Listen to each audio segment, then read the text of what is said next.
Hello everyone, enhance your knowledge with today's lesson. In this video, we are going to talk about tax administration for individuals. By the end of this video, you will be able to learn when to pay taxes and how to pay taxes.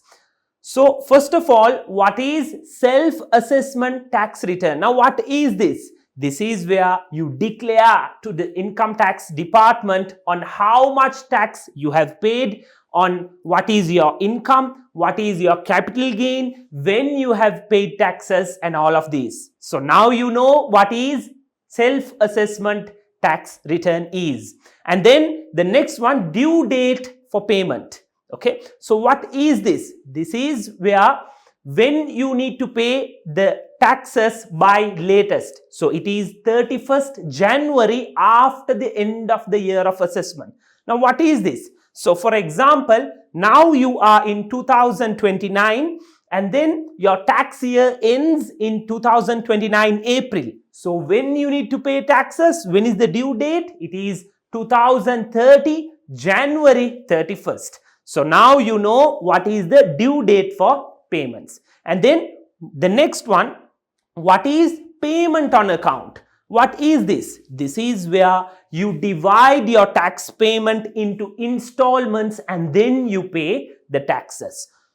So the next one, repercussions for late payments. What if you do not pay taxes on time? Yes, there can be many repercussions. So number one, you may be required to pay a penalty on your tax which is pending, and then on top of that you may also be required to pay the interest on the late payment. So make sure your records are clean and you are paying your taxes on time.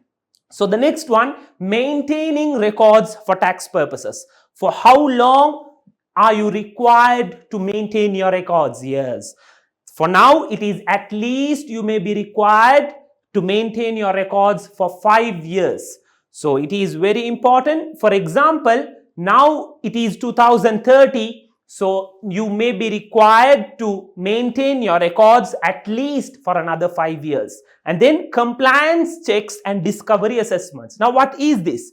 This is where the compliance checks is the income tax department may give you a surprise visit and they may check whether you are paying the correct amount of taxes on the correct due date.